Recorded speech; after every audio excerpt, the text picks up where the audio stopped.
കഴിഞ്ഞ എപ്പിസോഡിന്റെ അവസാനം ശിവവും മുരും ഇൻസ്റ്റിറ്റ്യൂട്ടിലേക്ക് തിരിച്ചു പോകുന്നതാണ് നമ്മൾ കണ്ടത്. വാങ്ഷിയാനും പുറത്ത് ആരെയോ പ്രതീക്ഷ നിൽക്കുന്നത് കണ്ട് സോനയും അവിടേക്ക് വരുന്നു. നീ എന്താ ഇവിടെ ചെയ്യുന്നതെന്ന് അവൾ ചോദിക്കുമ്പോ എനിക്ക് ഉറക്കം വരുന്നില്ല, അതുകൊണ്ടാ ഇവിടേക്ക് വന്ന് നിന്നതെന്ന് അവനും പറയുന്നുണ്ട്. നീ ശിവുവിനെ കണ്ടായിരുന്നോ എന്ന് അവളോട് അവനും ചോദിക്കുമ്പോ അവളും അവൻ ഇവിടെ നിന്ന് പോയി എന്നാണ് പറയുന്നത്. അത് കേൾക്കുമ്പോൾ അവനും വിഷമമാകുന്നു. അവന്റെ ചീത്തപ്പേര് മുഴുവൻ മാറിയതിനു ശേഷം അവൻ വേഗം തന്നെ ഇവിടെ നിന്ന് പോയോ? അപ്പോഴാണ് സോന നോക്കുമ്പോ ശിവു വരുന്നത് കാണുന്നത്. അവളും വാങ്ഷിയനോട് ഞാൻ സ്വപ്നം കാണുകയാണോ, എന്നെ ഒന്ന് നുള്ളിക്കേ എന്ന് പറയുമ്പോ വാങ്ഷിയാനും അവളുടെ കവളിൽ പിടിച്ച് വലിക്കുന്നുണ്ട്. ശിവുവും നിങ്ങൾ രണ്ടുപേരും അവിടെ എന്താണ് ചെയ്യുന്നതെന്ന് ചോദിച്ചുകൊണ്ട് അവിടേക്ക് വരുന്നുണ്ട്. വാങ്ഷിയാനും ശിവുവിനെ കണ്ട് ഷോക്കാകുന്നു. ശിവുവും നീ എനിക്ക് വേണ്ടി പുറത്ത് വെയിറ്റ് ചെയ്യായിരുന്നോ? അവനും നിനക്ക് വേണ്ടി ഞാൻ എന്തിനാ വെയിറ്റ് ചെയ്യുന്നത്, ഞാൻ എന്റെ എരിയലിന് വേണ്ടിയിട്ടാണ് വെയിറ്റ് ചെയ്തത്. അവനും അവളുടെ അടുത്തേക്ക് പോകുമ്പോ അവൾ അവനെ തള്ളി മാറ്റുന്നു. അത് കണ്ടിട്ട് ശിവുവും ചിരിക്കുന്നുണ്ട്. വാങ്ഷിയാനും നീ എന്തിനാ ചിരിക്കുന്നേ എന്ന് പറഞ്ഞ് അവനോടും ദേഷ്യപ്പെടുന്നു. ശിവു തിരിച്ചു വരുമ്പോഴാണ് അവന് സന്തോഷമാകുന്നത്. റൂമിൽ വരുമ്പോഴാണ് ശിവു കിടന്നിട്ടുണ്ടായിരുന്ന ആ ഒരു കട്ടില് വാങ്ഷിയാൻ ഉപയോഗിച്ചതായി അവന് മനസ്സിലാകുന്നത്. വാങ്ഷിയാനും നീ പോയതുകൊണ്ട്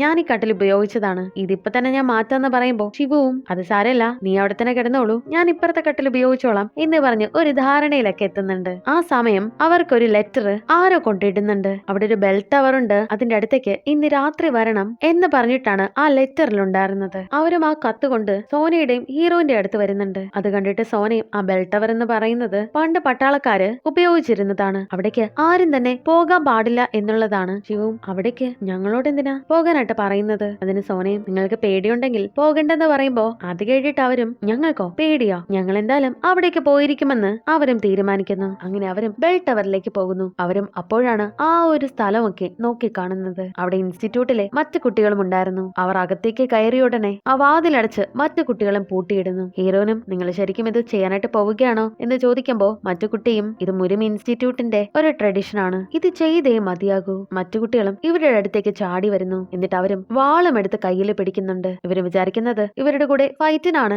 അവർ വരുന്നത് എന്നുള്ളതാണ്. മറ്റു കുട്ടികളും നിങ്ങൾക്ക് പേടിയുണ്ടെങ്കിൽ ഇവിടെ നിന്ന് രക്ഷപ്പെടാം, ചോയും നമ്മുടെ ആദ്യത്തെ ആചാരം തുടങ്ങാനായി പോവുകയാണ്. അത് കേൾക്കുമ്പോൾ ശിവുവും വാങ്ഷിയാനും അവിടെ ഇരിക്കുന്ന വെപ്പൺസ് കയ്യിലെടുത്ത് വെക്കുന്നുണ്ട്. അവരും ഫൈറ്റ് ചെയ്യാനായി തയ്യാറെടുത്ത് നിൽക്കുന്നു. പക്ഷെ ആ സമയം കുട്ടികളെല്ലാവരും കുറെ കളർ പേപ്പർ ഒക്കെ അവരുടെ ദേഹത്ത് വാരിയിട്ടിട്ട് മുരും ഇൻസ്റ്റിറ്റ്യൂട്ടിലേക്ക് നിങ്ങൾക്ക് സ്വാഗതം എന്ന് പറഞ്ഞ് ആഘോഷിക്കുന്നുണ്ട്. ശരിക്കും അവരുടെ വെൽക്കം പാർട്ടിയാണ് ഇവിടെ നടക്കുന്നത്. പക്ഷെ ശിവുവും വാങ്ഷിയാനും ഇപ്പോഴും അതിന്റെ ഷോക്കിലാണ്. അവർക്കും ഇതുവരെ കാര്യം പിടികിട്ടിയിട്ടില്ല. ശേഷം അവരും ആ ഒരു വെൽക്കം പാർട്ടിയൊക്കെ എൻജോയ് ചെയ്യുന്നുണ്ട്. വാങ്ഷിയാനും ശിവുവിനോട് ഞാൻ കരുതിയത് എന്നോടൊരു ഗുഡ് ബൈ പോലും പറയാതെ നീ ഇവിടുന്ന് പോയെന്നാണ്, പിന്നെന്തിനാ നീ തിരിച്ചു വന്നത്? അതിനവനും നിനക്ക് വേണ്ടിയിട്ടാണ് ഞാൻ തിരിച്ചു വന്നത്, കാരണം നീയല്ലേ പറഞ്ഞത് ഞാൻ ഇവിടെ നിന്ന് പോയതിന്റെ കാരണം എനിക്ക് ബാത്റൂം കഴുവാൻ മടിയായത് കൊണ്ടാണ് എന്ന് നീ പറഞ്ഞുണ്ടാക്കുമെന്നല്ലേ എന്നോട് പറഞ്ഞത്. ശേഷം ജങ്ങും അവിടേക്ക് വരുന്നുണ്ട്. അന്ന് കുക്കിംഗ് ക്ലാസ്സിൽ വെച്ചിട്ട് ഇവനാണല്ലോ പ്രശ്നം ഉണ്ടാക്കിയത്, അത് തന്റെ തെറ്റാണ്. അതിന് അവരോടും അവൻ സോറി പറയുന്നുണ്ട്. അവൻ വന്നത് ഇവരോട് കൂട്ടുകൂടാനായിരിക്കുമെന്നാണ് ഇവരും കരുതുന്നത്. പക്ഷെ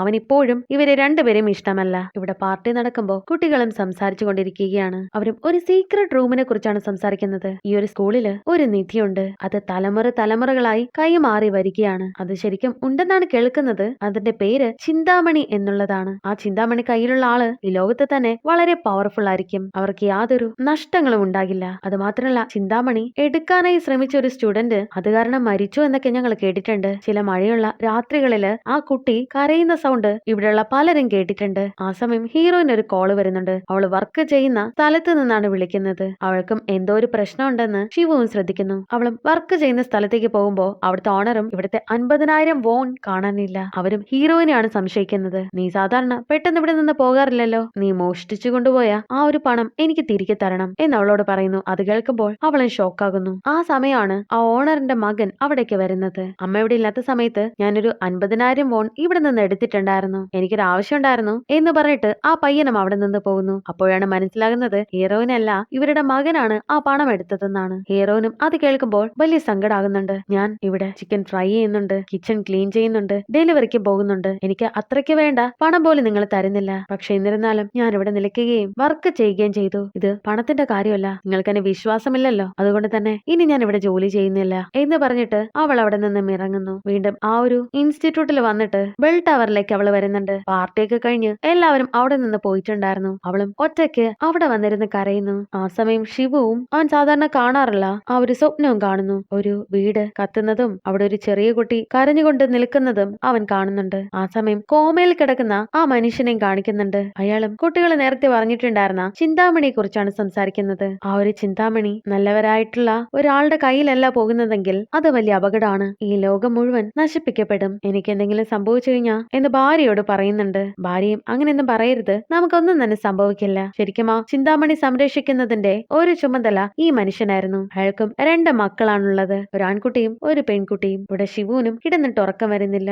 നോക്കുമ്പോ വാങ്ചാനും എനിക്ക് തൊണ്ട വല്ലാതെ വരളുന്നുണ്ട്, എനിക്ക് കുറച്ച് വെള്ളം വേണം എന്ന് ശിവുവിനോട് പറയുന്നു. അങ്ങനെ അവനും അതെടുക്കാനായിട്ട് പോകുന്നുണ്ട്. അപ്പോഴാണ് ചിന്താമണിയുടെ കാര്യം അവനും ഓർക്കുന്നത്. ആ ഒരു സീക്രട്ട് റൂം എവിടെയാണെന്ന് അറിയാൻ വേണ്ടിയിട്ട് ആ ഒരു ബെൽ ടവറിലേക്ക് അവൻ തിരിച്ചു പോകുന്നുണ്ട്. അപ്പോഴാണ് ഹീറോയിൻ അവിടെ ഇരിക്കുന്നത് അവനും ശ്രദ്ധിക്കുന്നത്. അവളിരുന്ന് കരയുന്നത് അവനും കാണുന്നു. ഇവിടെ വാങ്ചാനും ഞാൻ അവനോട് വെള്ളം എടുക്കാനല്ലേ പറഞ്ഞത്, അവനെന്താ കിണറ് കുഴിക്കാനായി പോയിരിക്കുകയാണോ എന്ന് പറഞ്ഞ് പെറുപെറുക്കുന്നു. എന്നിട്ട് അവൻ തന്നെ തനിയെ വെള്ളം എടുക്കാനായി പോകുന്നുണ്ട്. ഇവിടെ ശിവവും ഹീറോയിനോട് എന്തിനാ കരയുന്നതെന്ന് ചോദിക്കുന്നുണ്ട്. പക്ഷെ അവൾക്കതിനുള്ള റീസൺ പറയാനായി സാധിക്കുന്നില്ല. അവളും കരയുന്നു. അത് കണ്ടിട്ട് അവനും അവളെ ആശ്വസിപ്പിക്കുന്നുണ്ട്. ഇവരിവിടെ ഇങ്ങനെ ഇരിക്കുന്നത് വാങ്ചാനും കാണുന്നു. അവനും ഹീറോയിനെ ഇഷ്ടമാണല്ലോ. പക്ഷെ ആ സമയം അവനൊന്നും തന്നെ പറയാതെ അവിടെ നിന്ന് പോകുന്നു. ഹീറോയിനും സാധാരണ ഞാൻ കരയുന്ന സമയം ആരും എന്നെ കാണാതിരിക്കാനായി ഞാൻ ശ്രമിക്കാറുണ്ട്. ഇന്ന് ഞാൻ നിങ്ങളെ കണ്ടില്ല എന്ന് തന്നെ വെക്കാം. അതിന് ശിവവും നിനക്ക് എപ്പോ വേണമെങ്കിലും കരയാം, അതിന് മറ്റാരെയും ബോധിപ്പിക്കേണ്ട ആവശ്യമില്ല. നമ്മുടെ ഇമോഷൻസ് നമ്മൾ കൂടുതൽ ഒളിപ്പിക്കാനായി ശ്രമിക്കുമ്പോഴാണ് അത് പിന്നെ വലുതായിട്ട് മാറുന്നത്. അല്ല നീ എന്ത് പറ്റി ഇവിടെ തന്നെ നിൽക്കാനായി തീരുമാനിച്ചത്, സോളിലേക്ക് പോകാത്തതെന്താ? ഞാൻ എന്റെ ചെറിയ പ്രായത്തിലെ തന്നെ ഒരു ഐഡൽ ആവാനാണ് ശ്രമിച്ചിട്ടുണ്ടായിരുന്നത്. അതുകൊണ്ട് ഒരു സ്കൂളിലും എനിക്ക് നേരാമണ്ണം അറ്റൻഡ് ചെയ്യാനായി കഴിഞ്ഞിട്ടില്ല. ഇവിടെ പക്ഷെ ഈ ഒരു സ്കൂൾ കുറച്ചുകൂടി വ്യത്യാസമുള്ളതാണ്. ഹീറോനും സമയം കഴിയുന്തോറും നിനക്ക് കൂടുതലായി ഈ ഒരു സ്കൂൾ ഇഷ്ടാവും. ശേഷം രാവിലെ ആവുമ്പോ ശിവവും വാങ്ചാങ്ങിനോട് നിനക്ക് വയറുവേദനയ്ക്ക് കുറവുണ്ടോ എന്നൊക്കെ ചോദിക്കുമ്പോ അവനും കുറച്ച് വിഷമത്തിലാണ്. നിനക്ക് എന്നെ ഓർത്ത് വിഷമാണെങ്കിൽ നീ അങ്ങനെ ചെയ്യില്ലായിരുന്നു. ഞാൻ ഇന്ന് രാവിലെ തന്നെ എന്റെ അരിയലിനെ കാണാനായിട്ട് പോവുകയാണ് എന്ന് പറഞ്ഞിട്ട് അവളെയും അന്വേഷിച്ചു പോകുന്നു. എന്നിട്ട് അവളെ കണ്ട ഉടനെ അവളെ ചെന്ന് കെട്ടിപ്പിടിക്കുന്നുണ്ട്. അവളും ഷോക്കായിട്ട് നിനക്ക് എന്ത് പറ്റി എന്ന് ചോദിക്കുന്നുണ്ട്. അവനും നിനക്ക് കരയണമെങ്കിൽ നിനക്ക് എന്റെ അടുത്തേക്ക് വരാം, അതിന് പറ്റിയ സ്ഥലമാണ്. അതിനവളും അവനെ കളിയാക്കി വിടുന്നുണ്ട്. നിനക്കിപ്പോഴും ഇന്നലെ ഡ്രിങ്ക്സ് കഴിച്ചതിന്റെ ഹാങ് ഓവർ ഉണ്ടാവും, പോയി എന്തെങ്കിലും കഴിക്കാനായി പറയുന്നുണ്ട്. അത് കഴിഞ്ഞിട്ട് കുട്ടികളെല്ലാം തന്നെ ഒരിടത്ത് കൂടി നിൽക്കുന്നതാണ് അവർ രണ്ടുപേരും കാണുന്നത്. അവിടെ നോട്ടീസ് ബോർഡിൽ എന്തോ ഒട്ടിച്ചിട്ടുണ്ട്. മിഡ് സം എക്സാമിന് വേണ്ടിയിട്ട് ജങ്ങും ഇനി നിങ്ങൾക്ക് നിങ്ങളുടെ ശരിക്കുള്ള ടാലന്റ് എന്താണെന്ന് കാണിക്കാനുള്ള സമയമാണ്. ഇവരും ഇനി എന്താണാവോ നമുക്കുള്ള ടാസ്ക് എന്ന് ചിന്തിച്ചുകൊണ്ടിരിക്കുമ്പോ ഇവരുടെ സാറും അടുത്ത് വന്നിട്ട് നിങ്ങള് ഒന്നോർത്ത് വിഷമിക്കണ്ട, നിങ്ങളെ സഹായിക്കാനല്ലേ ഞങ്ങളും കൂടെയുള്ളത്. അപ്പോഴാണ് പ്രിൻസിപ്പളും ഹീറോയിനെയും സോനയും വിളിച്ചിട്ട് നിങ്ങൾക്ക് പുതിയ കുട്ടികൾക്ക് ട്രെയിനിങ് കൊടുത്തുകൂടെ എന്ന് ചോദിക്കുന്നത്. ഹീറോയിൻ ശിവുവിനെയും സോന വാങ്ചാനുമാണ് ട്രെയിനിങ് കൊടുക്കുന്നത്. സോനയും വാങ്ചാങ്ങിനെ ട്രെയിനിങ് കൊടുക്കുന്നുണ്ട്. അവള് ഫൈറ്റിംഗ് ചെയ്യുന്നത് കണ്ട് വാങ്ചാനും അതിശയിച്ചു നിൽക്കുന്നു. അങ്ങനെ സംസാരിച്ച് നിൽക്കുമ്പോഴാണ് ഹീറോയിനാണ് ശിവുവിന് ട്രെയിനിങ് കൊടുക്കുന്നത് എന്നുള്ള കാര്യം അവനും മനസ്സിലാക്കുന്നത്. എന്ത് എന്റെ ഏരിയയിലാണോ അവന് ട്രെയിനിങ് കൊടുക്കാനായി പോകുന്നത് എന്ന് പറഞ്ഞിട്ട് അവളെ കാണാനായി അവനും ഓടി പോകുന്നുണ്ട്. ഇവിടെ ഹീറോയിനും ശിവുവിന് ട്രെയിനിങ് കൊടുക്കുകയായിരുന്നു. പക്ഷെ അവരടുത്ത് ഇടപഴകുന്നത് വാങ്ചാന് തീരെ ഇഷ്ടപ്പെടുന്നില്ല. ഹീറോയിനും അവളുടെ ജോലി നഷ്ടമായതുകൊണ്ട് തന്നെ പുതിയൊരു ജോലി അന്വേഷിക്കാനുള്ള തിരക്കിലാണ്. അവൾക്കൊന്നും ശരിയാകുന്നുമില്ല. ശേഷം വാങ്ചാനും സീരിയസ് ആയിട്ട് തന്നെ അവന്റെ ട്രെയിനിങ് അവൻ ചെയ്യുന്നുണ്ട്. മറ്റുള്ള കുട്ടികളും മിഡ് സം എക്സാമിന് വേണ്ടിയിട്ട് നന്നായി തന്നെ തയ്യാറെടുക്കുന്നു. അത് കണ്ടിട്ട് സോനയും നീ ഒരുപാട് ഹാർഡ് വർക്ക് ചെയ്യുന്നുണ്ടല്ലോ, സാധാരണ നീ ഇങ്ങനെ അല്ലല്ലോ എന്ന് ചോദിക്കുമ്പോ വാങ്ചാനും ഞാൻ നന്നായി വർക്ക് ചെയ്താലേ എനിക്ക് ഏരിയലിന്റെ ക്ലാസ്സിലേക്ക് പോകാനായി സാധിക്കുകയുള്ളൂ, അതുകൊണ്ടാണ് ഞാൻ നന്നായിട്ട് വർക്ക് ചെയ്യുന്നത്. ശേഷം ഹീറോയിനും അവളൊരു പാർട്ട് ടൈം ജോലി അന്വേഷിച്ചു പോകുന്ന സമയം വാങ്ചാനും അവളെ ഫോളോ ചെയ്യുന്നുണ്ടായിരുന്നു. അവനും അവളെ വിളിച്ചിട്ട് ഒരു റെസ്റ്റോറന്റിലേക്ക് ക്ഷണിക്കുന്നുണ്ട്. അവനും കൂടുതൽ അവളോട് അടുക്കാനായി ശ്രമിക്കുകയാണ്. ശേഷം ശിവുവും മെഡിറ്റേഷൻ ക്ലാസ്സിൽ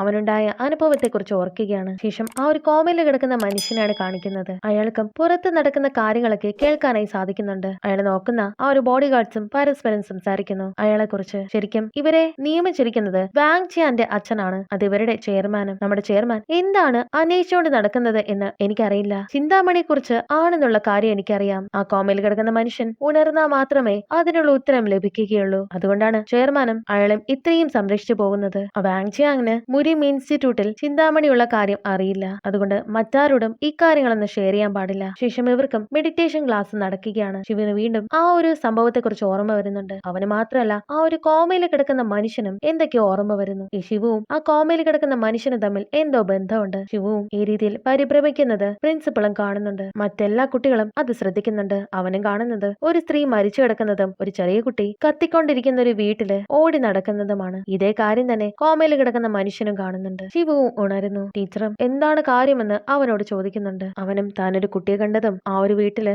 ആകെ തീ പിടിച്ചിട്ടുണ്ടെന്നും ആ കുട്ടി കരയുകയാണെന്നും ഒക്കെ പറയുന്നുണ്ട്. അത് മാത്രമല്ല അവിടെ മറ്റൊരാൾ കൂടി ഉണ്ടായിരുന്നു. ഇതേ കാര്യം തന്നെ കോമയിൽ കിടക്കുന്ന ആളും കണ്ടിട്ട് അയാളും ഉണരുന്നുണ്ട്. എത്രയോ വർഷങ്ങൾക്ക് ശേഷം അയാൾ ഇപ്പോഴാണ് ഉണരുന്നത്. ഇവിടെ വെച്ച് എപ്പിസോഡ് അവസാനിക്കുന്നു.